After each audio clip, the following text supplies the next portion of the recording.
26 minutes after 1 o'clock. Now, the vaccine rollout program in the country has not been without its challenges. Just when government thought it was gaining some momentum, the rollout of the Johnson & Johnson vaccine has been suspended or paused. That's because of cases of rare blood clots recorded in 6 patients in the United States. Some people have already expressed skepticism over the COVID-19 vaccines. But do people have any reason to fear? Well, to talk about this, we are joined on the Midday View by Professor Guy Richards, Emeritus Professor in Critical Care from Wits University, joining us now. Prof, good afternoon, and thank you very much for your time. Perhaps, if it's okay, I would like to start by a step back before we talk about the vaccines. From the reports I have seen, the 6 patients in the United States had a case of what is known as cerebral venous sinus thrombosis, or in short CVST, which I'm sure is a term that's very familiar to you as you are in the medical profession. Is CVST something common? No, it's very uncommon. In fact, these are large, almost like veins that we see in the inside of the skull or around the brain that are generally not commonly thrombosed, or very seldom do they actually form clots.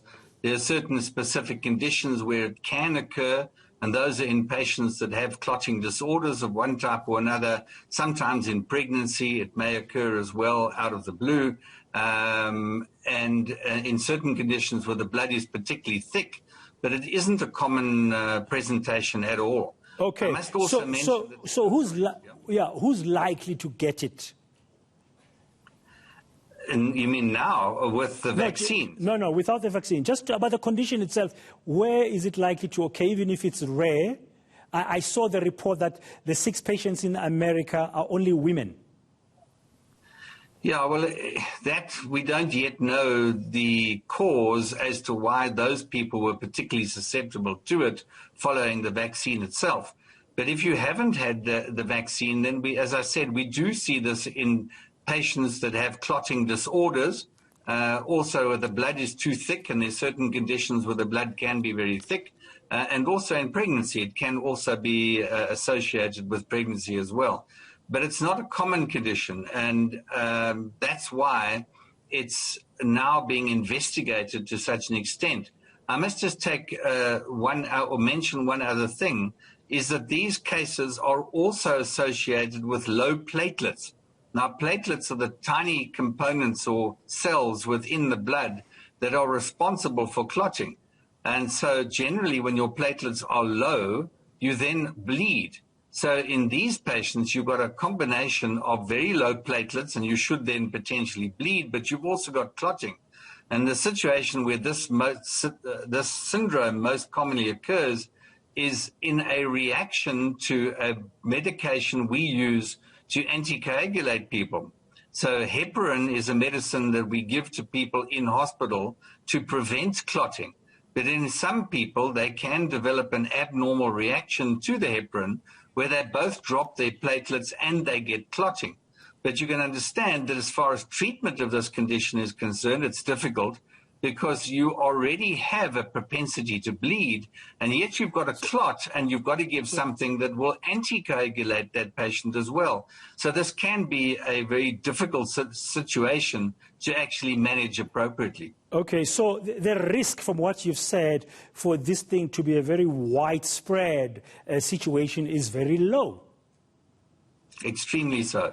So if we look at the numbers in terms of currently 6 that have been recorded in out of 6.8 or 7 million people, the odds are incredibly low. Having said it's that, like obviously it's like one in a million, because I understand in America about 6.8 million people have already been vaccinated with the Johnson & Johnson jab. That's quite correct. So it's incredibly rare. And some people have actually said that in Johannesburg, being one of the lightning capitals in the world, that it has about the same odds of being struck twice by lightning. But neither being struck by lightning or actually developing this syndrome is actually nice.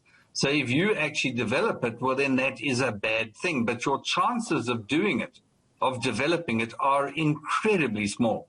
Now, Prof, how do we then allay fears of many people? Already we've seen pockets of anti-COVID-19 vaccine with all kinds of nonsensical conspiracy theories in the past months.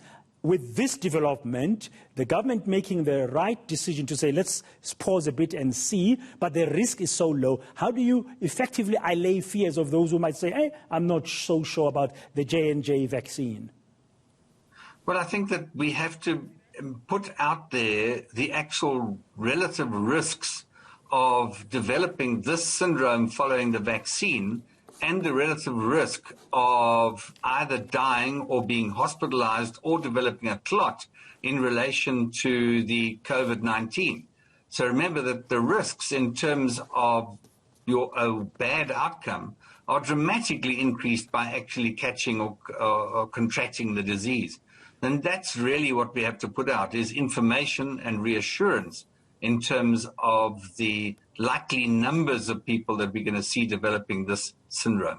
Thank you very much. Professor Guy Richards, Professor Emeritus, Critical Care at Wits University, and clarifying, they're giving some insights about the risks associated really with J&J, Johnson & Johnson COVID-19 vaccine. We're still waiting to find out from government, from Dr. Mkhize, exactly what would the outcome be of their current investigations. Of course, they are erring on the side of abundant kind of safety rather than not. But we need to be reassured, obviously. We'll wait and hear sooner than later, I hope, from Dr. Mkhize about what's the future with the J&J COVID-19 vaccine.